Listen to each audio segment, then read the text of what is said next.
Hello दोस्तों, भारतीय कथा चित्र में आपका हार्दिक स्वागत है।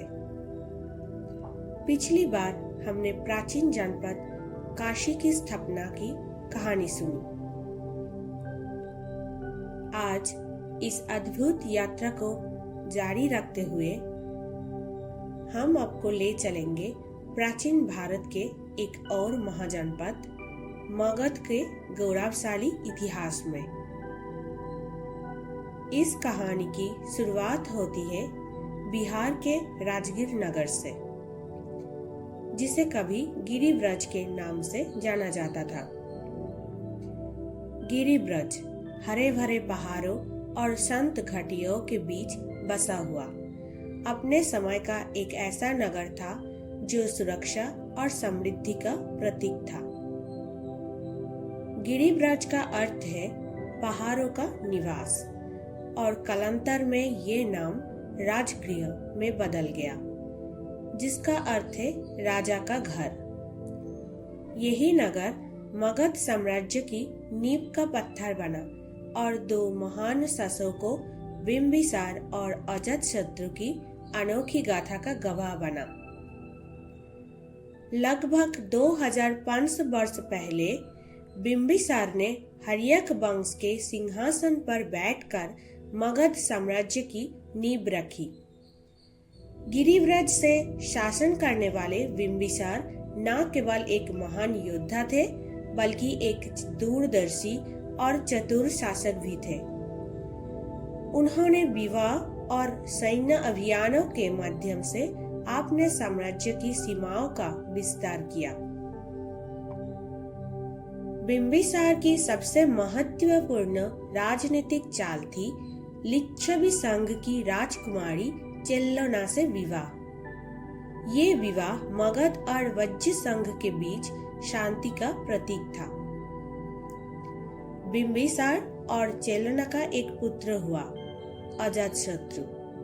अजातशत्रु का अर्थ है जिसका कोई शत्रु आज तक जन्मे ना हो। ये नाम मानो उनकी भविष्य की विजय गाथाओं का संकेत था। राजगीर में पहाड़ों के गोद में बसे इस नगर में अजातशत्रु ने राजनीति और युद्ध कला की शिक्षा प्राप्त की। पिता बिंबिसार ने उसे अंग का शासक बनाया, जो आज के बंगाल और उड़ीसा का हिस्सा था और समुद्री व्यापार का केंद्र था। लेकिन अजातशत्रु की महत्वाकांक्षा बढ़ती गई। कहा जाता है कि गौतम बुद्ध के प्रतिद्वंद्वी और बिंबिसार के दरबारी साधु देवदत्त ने अजातशत्रु को अपने पिता के खिलाफ भड़काया। देवदत्त की साजिश ने इस कहानी को एक नाटकीय मोड़ दिया। अजातशत्रु ने अपने ही पिता का कैद कर लिया। कुछ कथाओं के अनुसार बिंबिसार की हत्या कर दी गई, जबकि अन्य कहते हैं कि उन्होंने कारावास में आत्महत्या कर ली। सिंहासन पर बैठने के बाद अजातशत्रु ने मगध साम्राज्य के विस्तार का संकल्प लिया। उनका पहला लक्ष्य था कौशल, जहां राजा प्रसेनजीत ने बिंबिसार के साथ अपनी बहन का विवाह किया था। कौशल के राजा प्रसेनजीत ने कौशल नरेश की बहन और दामाद बिंबिसार के ऊपर अजातशत्रु के इस विश्वासघात के क्रोधित होकर अपने दिए हुए राज्य काशी वापस लिए। अजातशत्रु और प्रसेनजीत के बीच कई युद्ध हुई। एक बार प्रसेनजीत ने अजातशत्रु को हराकर कैद कर लिया, लेकिन रिश्तेदारी का सम्मान करते हुए उन्हें रिहा कर दिया। प्रसेनजीत के मृत्यु के बाद अजातशत्रु ने कौशल पर पूरी तरह अधिकार कर लिया। उनकी सबसे महत्वपूर्ण विजय वज्र संघ के खिलाफ थी। अजातशत्रु ने किलेबंद, रथ और गुलेल जैसे नए हथियारों का उपयोग किया। उनकी युद्ध कला और रणनीति से वज्र संघ को पराजित कर दिया। जिससे मगध साम्राज्य भारत का सबसे शक्तिशाली राज्य बन गया। राजगीर न केवल राजनीति का केंद्र था, बल्कि आध्यात्मिक गतिविधियों का भी गढ़ था। गौतम बुद्ध ने गिरिराज पर्वत पर अपने शिष्य को महत्वपूर्ण उपदेश दिए। ये नगर जैन तीर्थंकर महावीर का भी प्रमुख स्थल था।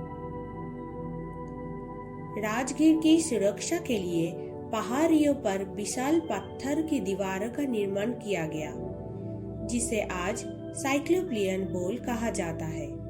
इन दीवारों का निर्माण राजा बिंबिसार ने शुरू करवाया और अजातशत्रु ने इसे पूरा किया। ये संरचना लगभग 2500 साल पुरानी है और राजगीर की सुरक्षा और वास्तुकला का प्रमाण है। अजातशत्रु के पुत्र उदयन ने मगध साम्राज्य की राजधानी पाटलिपुत्र यानी आज का पाटना में स्थानांतरित किए थे। इस नए नगर ने मगध साम्राज्य की समृद्धि और शक्ति के ओर बढ़ाया। लेकिन राजगीर अपनी ऐतिहासिक और सांस्कृतिक धरोहर के लिए सदैव प्रसिद्ध रहा। आज राजगीर के प्राचीन खंडहर, विशाल दीवारें और पवित्र स्थल इस बात की गवाही देते हैं कि ये नगर भारतीय इतिहास का एक चमकता हुआ अध्याय है। ये हमें सिखाता है कि कैसे महत्वाकांक्षा, विश्वासघात और शक्ति के बीच हमारे पूर्वजों ने इस महान भूमि की नींव रखी। दोस्तों, ये थी राजगीर यानी प्राचीन महाजनपद मगध की कहानी।